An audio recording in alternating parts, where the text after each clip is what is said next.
بسم اللہ الرحمن الرحیم نحمده ونصلی علی رسوله الکریم اما بعد اللہم صلی علی سیدنا محمد وعلی آل سیدنا محمد وبارک وسلم۔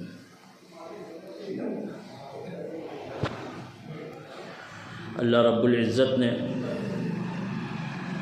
حضور پاک صلی اللہ تعالیٰ علیہ وسلم کو قیامت تک کے لیے تمام انسانوں کے لیے نمونہ بنا کر کے بھیجا ہے۔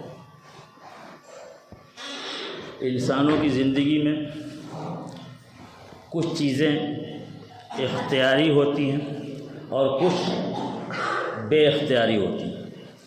مثلا حضور اکرم صلی اللہ علیہ وسلم کی زندگی 63 برس کی،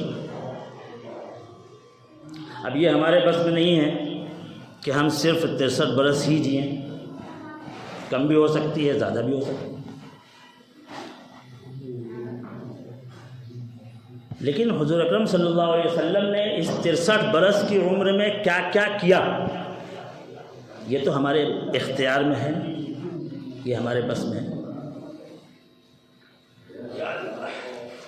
جس طرح حضور اکرم صلی اللہ علیہ وسلم نے شادی کی، ہم اپنے بچوں کی اس طرح سے شادی کر سکتے ہیں۔ جس طرح حضور اکرم صلی اللہ علیہ وسلم نے اپنے بیوی بچوں کے ساتھ محبت کا سلوک کیا،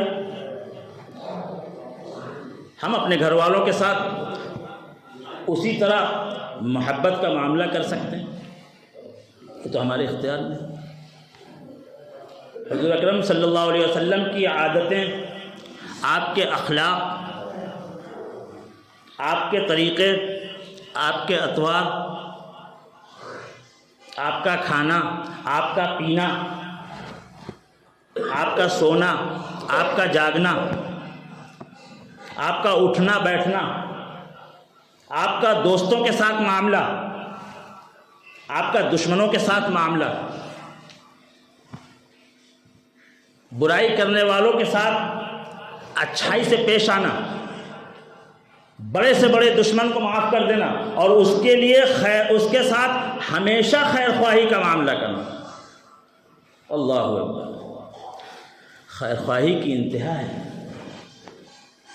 حضرت وحشی رضی اللہ تعالیٰ عنہ کو معاف کر دیا، ہندا کو معاف کر دیا، ابو جہل کے بیٹے کو اپنانا، عبداللہ بن ابی کے بیٹے کو اپنانا اور عبداللہ بن ابی کو معاف کرنا، اس کے کفن کے لیے اپنا کرتا دینا اور جنازے کی نماز پڑھانا۔ اللہ اکبر، کتنا بڑا کلیجہ ہے یہ۔ عبداللہ بن ابی کون ہے؟ منافقوں کا سردار ہے۔ حضور اکرم صلی اللہ علیہ وسلم کے خلاف ساری زندگی سازشیں کرتا رہا، دشمنی کا کوئی موقع نہیں چھوڑا، کھلا ہوا دشمن تھا، اور اس خبیث نے انتہا تو تب کر دی جب سیدنا عائشہ صدیقہ رضی اللہ تعالی عنہا کے کیریکٹر پر الزام لگایا، آپ کی عصمت کو اچھالا۔ حضور اکرم صلی اللہ علیہ وسلم کی سب سے چہیتی بیوی حضرت عائشہ صدیقہ رضی اللہ تعالی عنہ، آپ حضرت عائشہ صدیقہ رضی اللہ تعالی عنہ کو بہت چاہتے تھے، بہت محبت کرتے تھے۔ عرب اپنی بیویوں کے ساتھ اچھا برتاؤ نہیں کرتے تھے، اچھا سلوک نہیں کرتے تھے، ان کو مارتے تھے، ذلیل کرتے تھے۔ میرے نبی نے اعلان کیا کہ جو عورتوں پہ ہاتھ اٹھاتا ہے اس کے اندر کوئی بھلائی نہیں۔ میرے نبی نے اعلان کیا کہ تم میں سب سے بہترین مرد وہ ہے جو اپنی بیویوں کے ساتھ اچھا برتاؤ کرتا۔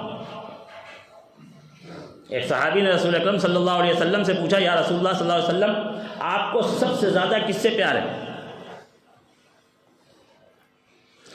کیوں عرب کا ماحول ایسا تھا، وہاں اپنی بیوی سے اظہار محبت شرمندگی کی بات ہوتی تھی۔ رسول اکرم صلی اللہ علیہ وسلم کی مجلس قائم ہے اور ایک پوچھنے والے پوچھ رہے ہیں کہ یا رسول اللہ صلی اللہ علیہ وسلم آپ کو سب سے زیادہ کس سے محبت ہے، کس سے پیار ہے؟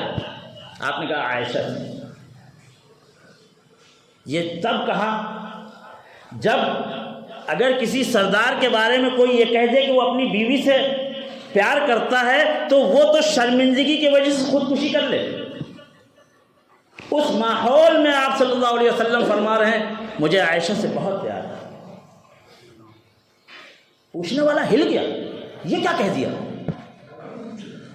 انہوں نے بات بدلی، یا رسول اللہ صلی اللہ علیہ وسلم میرا مطلب یہ ہے کہ آپ کو مردوں میں کس سے سب سے زیادہ پیار ہے؟ آپ کو کہنا تھا کہ ابو بکر سے پیار ہے، لیکن آپ نے یہ نہیں کہا۔ آپ نے کہا مجھے عائشہ کے ابا سے پیار ہے۔ اتنی محبت تھی اماں عائشہ سے آپ صلی اللہ علیہ وسلم۔ انہی کے گھر میں میرے نبی کا انتقال ہوا۔ اماں عائشہ کے سینے پر سر رکھا ہوا ہے، حضرت عائشہ یوں بیٹھی ہوئی ہے، ایسے یوں بیٹھی ہوئی ہے، اور اللہ کے رسول صلی اللہ علیہ وسلم یوں دراز ہیں، سینے پر سر ہے، پیر پھیلے ہوئے ہیں۔ مات فی سحری و نحری، میری تھوڑی اور سینے کے درمیان میرے نبی نے اللہ سے ملاقات کی۔ یہ وہ خاتون ہیں، یہ واحد خاتون ہیں جن کے سینے پر کسی نبی نے جان دی۔ یہ واحد خاتون ہیں جن کے سینے پر نبی کا سر ہوتا تھا اور وحی نازل ہوتی تھی۔ یہ واحد خاتون ہیں جن کی پاک دامنی کو اللہ رب العزت نے بیان کیا۔ حضرت یوسف پر جب تہمت لگی تو ایک بچے نے گواہی دی، حضرت مریم پر جب تہمت لگی تو حضرت عیسیٰ نے گواہی دی، اور میری اماں پہ جب تہمت لگی تو میرے اللہ نے گواہی دی۔ اللہ گواہ بن کر کے آیا۔ حضرت عائشہ پر تہمت لگانے والوں میں پیش تھا یہ عبداللہ ابن ابی۔ واقعہ یہ ہے کہ ایک غزوے سے رسول اکرم صلی اللہ علیہ وسلم صحابہ کرام کے ساتھ واپس آ رہے تھے۔ رات میں ایک جگہ پر قیام ہوا، رات میں قیام، صبح واپسی کا وقت ہوا، کوچ کرنے کا وقت ہوا تو حضرت عائشہ صدیقہ رضی اللہ تعالیٰ عنہا نے دیکھا کہ میرے گلے کا ہار کہیں گر گیا ہے، تو ان کو خیال آیا کہ میں رفع حاجت کے لیے جہاں گئی تھی، دور جاتے تھے، کافی دور گئی تھی تو وہاں شاید کہیں گر گیا ہو، وہ وہاں چلی گئی۔ ادھر کوچ کا اعلان ہو گیا۔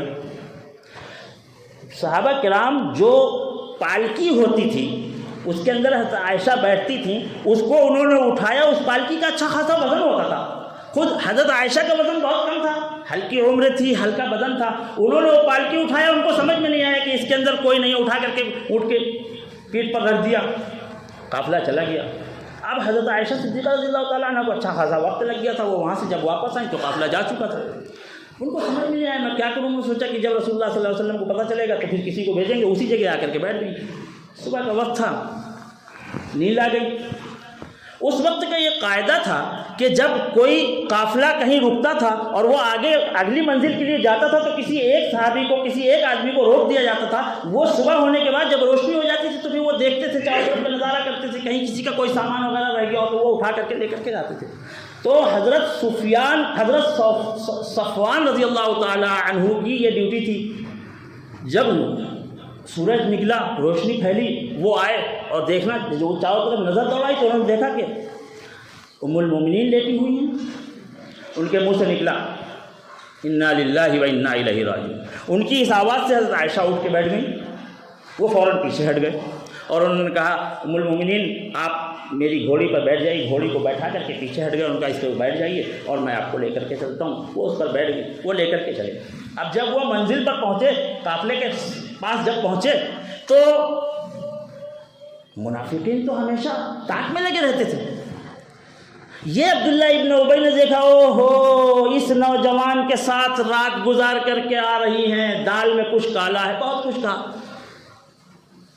اللہ کے رسول صلی اللہ تعالیٰ علیہ وسلم تک یہ بات پہنچی. آپ نے کہا قافلے کو چلنے دو. اس وقت تک رکنے نہیں دیا اور مدینہ پہنچے. اب مدینہ پہنچنے کے بعد صحابہ کرام پریشان ہیں. اللہ کے رسول صلی اللہ علیہ وسلم پریشان ہیں کیا یہ کیا ہوا. باہر صحابہ آ رہے ہیں جا رہے ہیں, سب کے چہرے اترے ہوئے ہیں. اللہ کے رسول صلی اللہ علیہ وسلم غمگین ہیں, صحابہ پریشان ہیں. آپ ایسے حال میں جب گھر کے اندر آ رہے ہیں تو چہرہ اترا چہرہ بجھا سا ہے. حضرت عائشہ صدیقہ رضی اللہ تعالیٰ عنہ سفر کے تکانس کی وجہ سے ان کو بخار آ گیا تھا, ان کی طبیعت ٹھیک نہیں تھی. انہوں نے وہ محسوس کر رہی کہ اللہ کے رسول صلی اللہ علیہ وسلم گھر آ رہے ہیں, مجھ سے کوئی بات نہیں کر رہے, میں اگر کوئی بات کر رہی ہوں تو بس مختصر سا جواب دے رہے ہیں. اور ان کو ایک بے چینی کی کیفیت, ان کی طبیعت بھی ٹھیک نہیں تھی. ان کو کچھ سمجھ میں نہیں آیا. ان کا یا رسول اللہ صلی اللہ علیہ وسلم میں اپنے ابا کے گھر جانا چاہتی ہوں, آپ پتہ چلی جاؤ. حضرت عائشہ فرماتی ہیں کہ ان کے اس جواب سے مجھے بہت تکلیف ہوئی. اس سے پہلے جب کبھی میں کہتی تھی کہ میں اپنے ابا کے گھر جاؤں گی تو کہتے تھے میں ساتھ چلو, میں اکیلے تو نہیں رہوں گا. جانے نہیں دیتے تھے, لے کر کے جاتے تھے, رکنے نہیں دیتے تھے, واپس لے کر کے آ جاتے تھے. آج کہہ دیا چلی جاؤ, بہت تکلیف ہوئی. اپنے گھر گئیں, وہاں گئیں. ابھی حضرت عائشہ کو کچھ نہیں معلوم کہ باہر کیا چل رہا ہے. حضرت ابو بکر صدیق رضی اللہ تعالیٰ عنہ اور ان کی والدہ ام رومان ان کو معلوم تھا. اب وہاں پہنچے تو گھر کا ماحول بھی ان کو عجیب سا لگا. وہ پریشان ہے کہ ہو کیا رہا ہے. بہرحال اس درمیان رات میں ایک صحابیہ کے ساتھ رفع حاجت کے لیے آبادی سے باہر نکل کر کے جا رہی تھی حضرت عائشہ. وہ صحابیہ حضرت مصطح کی والدہ تھی. ادھر یہ جو سارا پروپیگنڈا چل رہا تھا اس میں صحابہ کرام میں سے بھی کچھ لوگ اس پروپیگنڈے کا شکار ہو گئے تھے. اس میں ایک حضرت مصطح بھی تھے, ایک ام رومانہ تھی اور ایک حضرت حسان تھے. 3 یا 4 صحابہ کرام اس پروپیگنڈے کا شکار ہو گئے تھے. وہ جا رہی تھی حضرت عائشہ ام مصطح کے ساتھ. ان کی چادر میں پیر پھنس کر کے ام مصطح پھسل گئی, گر پڑی. تو انہوں نے کہا مصطح برباد ہو. عائشہ نے کہا ارے یہ تم نے کیا کہہ دیا, یہ بدری صحابی ہیں, ان کو تم نے بددعا دے دی. یعنی تم کو معلوم نہیں, آج ام المومنین آپ کو یہ بات معلوم نہیں ہے وہ کہ آپ کے خلاف کیا کیا بکتا پھر رہا. ان کا کیا کہہ رہا ہے. تو انہوں نے بتایا کہ صفوان کے ساتھ تمہارا رشتہ جوڑا جا رہا ہے, ناجائز تعلقات کی باتیں کی جا رہی ہیں. حضرت عائشہ کے تو پیر کے نیچے سے زمین نکل گئی. وہ وہاں سے بھاگ کر کے واپس گھر آئیں, آ کر کے گر پڑی, روتی رہیں. اپنی ماں سے بات کی. ماں نے کہا بیٹی صبر کرو, ہوتا ہے, اللہ کی طرف سے اس کا فیصلہ ہوگا. نبی پاک صلی اللہ علیہ وسلم کوئی نہ کوئی حل نکالیں گے, کوئی نہ کوئی ہوگا. ادھر رسول اکرم صلی اللہ علیہ وسلم ایک ایک دن گزر رہا ہے, انتظار کر رہے ہیں, آسمان کی طرف دیکھ رہے ہیں, وہی نہیں آ رہا. صحابہ کرام میں عجیب بے چینی ہے. نماز پڑھنے آتے ہیں, خاموشی سے چلے جاتے ہیں, اپنے گھروں کے اندر بند ہو جاتے ہیں, کسی کام میں دل نہیں لگ رہا. رسول اکرم صلی اللہ علیہ وسلم کی حالت غیر ہو رہی ہے, پریشان ہیں اس مسئلے کا حل. اور منافقین تانے دے رہے ہیں, خوش ہو رہے ہیں. صحابہ کرام کی یہ حالت دیکھ کر کے, اللہ کے رسول صلی اللہ علیہ وسلم کی پریشانی کو دیکھ کر کے, ان کے غم کو دیکھ کر کے عزت پر غم ٹوٹا تھا. وہ خوش ہو رہے ہیں, تانے دے رہے ہیں. 1 مہینہ گزر گیا, 1 مہینے تک وہی نہیں آئی. رسول اکرم صلی اللہ علیہ وسلم نے حضرت علی کو بلایا اور کہا علی اس مسئلے کا کوئی حل بتاؤ. حضرت علی نے کہا یا رسول اللہ صلی اللہ علیہ وسلم آپ اتنا پریشان کیوں ہیں, آپ کے لیے عورتوں کی کمی نہیں, آپ کہیں بھی رشتہ بھیج دیجیے, آپ کا نکاح ہو جائے گا, آپ حضرت عائشہ کو فارغ کر دیں. اللہ کے رسول صلی اللہ علیہ وسلم نے حضرت عمر کو بلایا اور حضرت عمر سے کہا کہ تم اس مسئلے کا کوئی حل بتاؤ مجھے. تو حضرت عمر نے کہا یا رسول اللہ صلی اللہ علیہ وسلم یہ تو آپ کے گھر کا مسئلہ ہے, ہماری کیا ہمت ہے, ہماری کیا حیثیت ہے کہ ہم آپ کو کوئی مشورہ دیں. انہوں نے کہا خطاب کے بیٹے تم کو میں حکم دیتا ہوں, میری اس پریشانی کو دور کرنے کے لیے مجھے مشورہ دو. حضرت عمر نے کہا یا رسول اللہ صلی اللہ علیہ وسلم آپ نے حضرت عائشہ کے ساتھ اپنی مرضی سے نکاح کیا تھا یا اللہ کے حکم سے کیا تھا. حضرت اکرم صلی اللہ علیہ وسلم نے کہا اللہ کے حکم سے کیا تھا. حضرت جبریل نے مجھے عائشہ کی تصویر لا کر کے دکھائی تھی اور اللہ کا حکم دیا تھا مجھے کہ عائشہ سے نکاح. پھر آپ اتنا پریشان ہو رہے, کیا اللہ نے آپ کے لیے جو انتخاب کیا اس میں اللہ سے کوئی چوک ہو گئی, کوئی غلطی ہو گئی؟ اللہ کسی پاک عورت کو آپ کے لیے نہیں منتخب کر سکتے تھے؟ اور پھر یہ بتائیے کہ آپ کے بدن پر کوئی گندی مکھی بیٹھ سکتی ہے؟ اللہ کے رسول صلی اللہ علیہ وسلم نے کہا اللہ میری حفاظت کرتے، میرے بدن پہ کوئی گندی مکھی نہیں بیٹھ سکتی۔ آپ کے بدن پر جب کوئی گندی مکھی نہیں بیٹھ سکتی، اللہ اتنی آپ کی حفاظت کرتے ہیں، تو آپ کے بستر پر کوئی گندی عورت آ سکتی ہے؟ رسول اکرم صلی اللہ علیہ وسلم کے چہرے پر خوشیاں آ گئی، غم دور ہو گیا، مسئلہ حل ہو گیا۔ حضرت عمر کو دعائیں دی ہیں، عمر تم کو اللہ جزائے خیر دے، تمہارا بہت بہت شکریہ، اب یہاں سے چلے۔ حضرت ابو بکر کے گھر پہنچے، 1 مہینہ گزر چکا تھا۔ اما عائشہ کی حالت یہ تھی کہ وہ رو رو کر کے اپنا برا حال کر لیا تھا۔ آپ کہتی ہیں کہ مجھے تو ایسا لگتا تھا کہ بس اب میری جان نکل جائے گی، زندگی کے اندر کوئی مزہ نہیں رہ گیا تھا، بس نماز پڑھتی تھی، روتی تھی، کھانا پینا سب چھوڑ دیا تھا، ماں باپ کا حال برا تھا، گھر سے باہر نکلنے کو کوئی تیار نہیں تھا۔ آپ نے آ کر کے عائشہ کا حال پوچھا اور آ کر کے قریب بیٹھ گئے، کہا عائشہ کیسی ہو؟ حضرت عائشہ فرماتی ہے کہ میرا دل چاہا کہ میں اپنے محبوب سے لپٹ جاؤں اور اپنی ساری شکایتیں کر دوں آج، لیکن کہنے لگی کہ میرے ضمیر نے مجھے روکا۔ اللہ کے رسول صلی اللہ علیہ وسلم نے کہا عائشہ اگر تم سے کوئی گناہ ہو گیا ہے تو اللہ سے توبہ کر لو، اللہ معاف کر دیں گے، میں تمہارے لیے استغفار کروں گا، مجھے بتا دو۔ حضرت عائشہ صدیقہ رضی اللہ تعالیٰ عنہ کہتی ہیں میں چہرہ دیکھتی رہ گئی رسول اکرم صلی اللہ علیہ وسلم کا، آپ بھی میرے اوپر شک کر رہے ہیں۔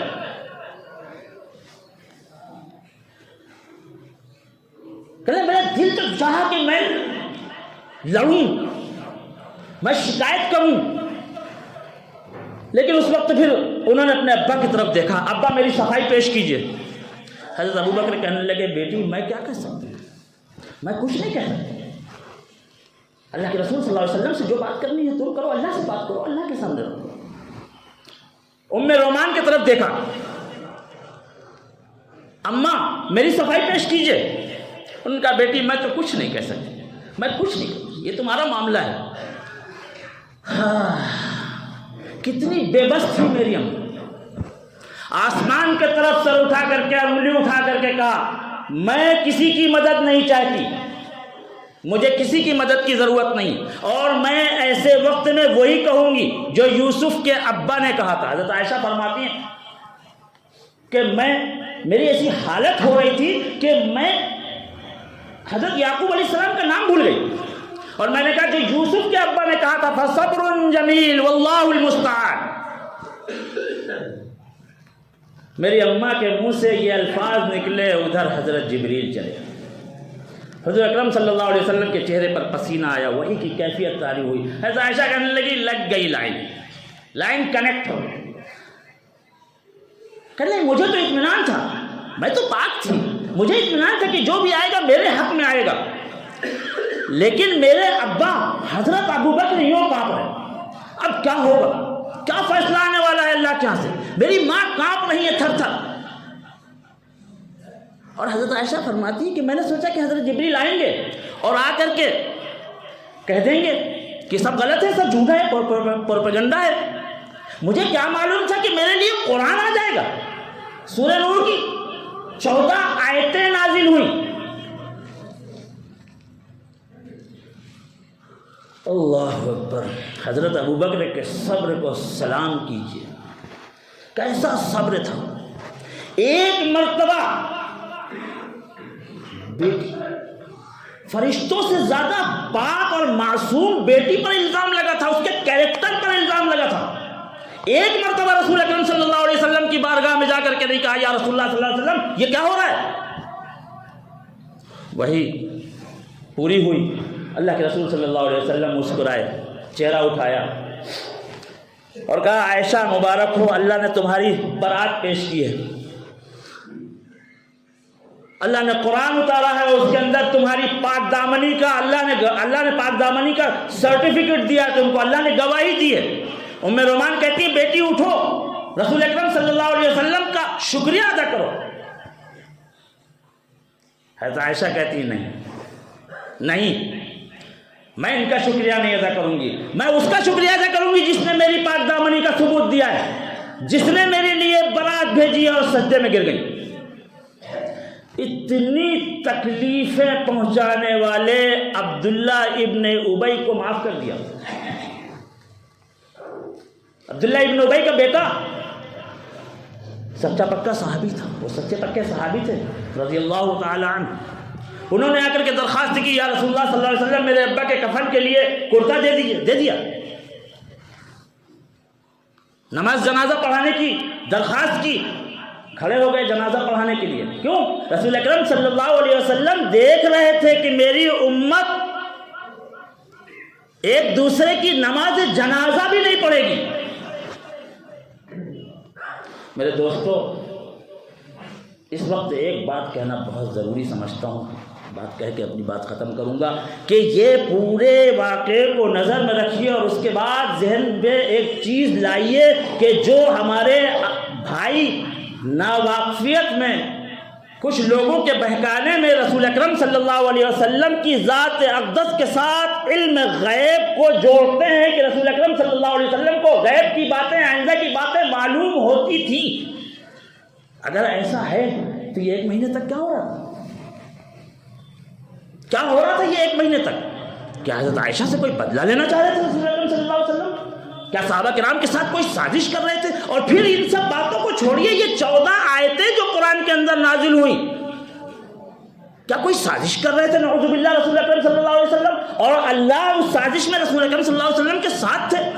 ہم اپنی ناواقفیت کی وجہ سے علم غیب کو رسول اکرم صلی اللہ علیہ وسلم کے ساتھ جوڑتے ہیں اور یہ سمجھتے ہیں کہ اس سے ان کی پرسنالٹی نکھرے گی۔ نہیں دوستو، حضرت اکرم صلی اللہ علیہ وسلم کی پرسنالٹی پر زبردست داغ لگتا ہے۔ وآخر دعوانا الحمدللہ رب العالمین۔ السلام علیکم ورحمۃ اللہ وبرکاتہ۔ اگر آپ کو ہماری بات پسند آئی ہو تو اسے لائک اور شیئر ضرور کریں، اور ہاں، ہمیں سبسکرائب اور فالو کرنا نہ بھولیں تاکہ دینی معلومات اور تاریخ اسلام کی کوئی بھی بات آپ مس نہ کریں اور ہمارا ہر ویڈیو سب سے پہلے آپ کے پاس پہنچے۔ تو جڑے رہیے ہمارے ساتھ اور دیکھتے رہیے ہمارا اسلامی چینل محمد طٰہٰ کی بات۔